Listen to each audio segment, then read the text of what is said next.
Republican gets spot in runoff for California governor. Republican gubernatorial candidate John Cox speaks during a Republican election party Tuesday, June 5, 2018, in San Diego.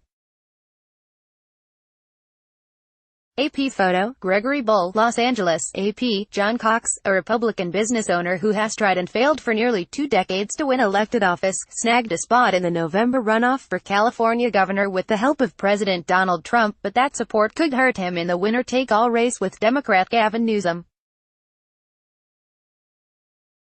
Cox got about a quarter of the votes counted so far in Tuesday's election to easily outdistance former Los Angeles Mayor Antonio Villaraigosa for second to Newsom, who won by a comfortable margin. Cox had been struggling to break clear of fellow Republican Travis Allen until Trump tweeted his endorsement 2 weeks ago, 273 characters that rallied the president's fans but set up a hyper-partisan battle with Newsom.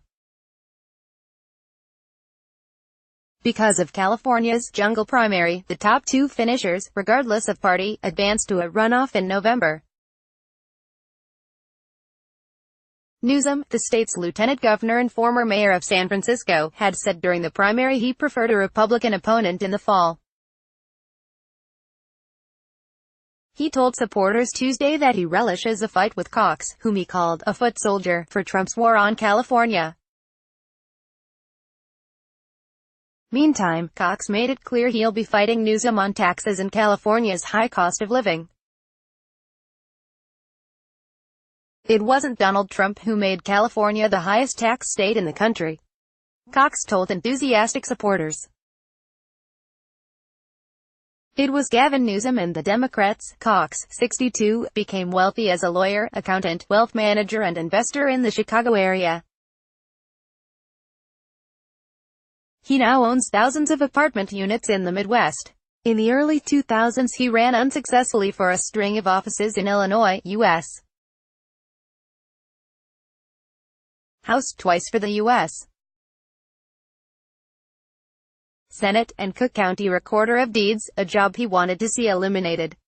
He also ran for Illinois GOP chairman. In his 2004 Senate run, he shared a crowded debate stage with then-state Sen. Barack Obama and sparred one-on-one with the future president over the Iraq War.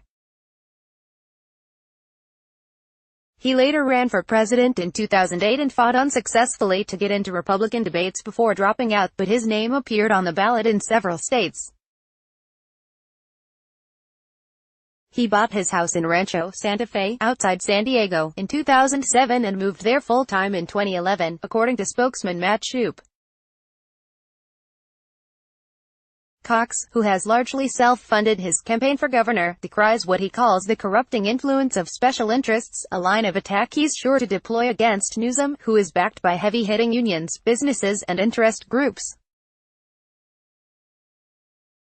He's also focused heavily on California's high taxes and cost of living.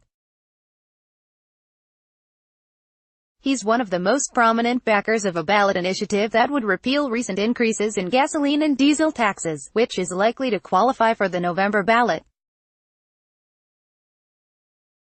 Tuesday's primary included a preview of the potency of the gas tax as a political motivator. State Sen. Josh Newman, a Democrat targeted for supporting the gas tax hike, was recalled by a wide margin. The race for governor was one of hundreds of contests Californians narrowed on Tuesday. U.S. Sen. Dianne Feinstein cruised to first place in her bid for a 5th full term, while fellow Democrat Kevin De Leon finished second. Northern California voters recalled the judge who gave a light sentence to a former Stanford University swimmer convicted of sexual assault. It could take days to sort out who will advance in several key Southern California races for U.S. House. In the race for governor, Cox's second-place finish was a victory for a state GOP that has been shrinking in numbers and influence. It avoided a worst-case scenario where Republicans would stay home for lack of a candidate in the races for governor in U.S. Senate, thereby imperiling vulnerable Republicans in other races. Cox faces long odds in November. No Republican has won statewide here since 2006. And while Trump is well liked by the GOP base that boosted Cox, he's unpopular with independents and a call to arms for Democrats.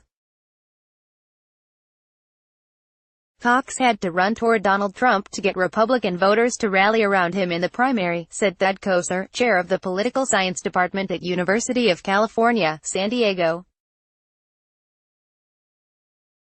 The problem is, now he can't run away from Donald Trump in November. Newsom begins the race with inherent advantages. He's much better known than Cox and a Democrat in a heavily Democratic state.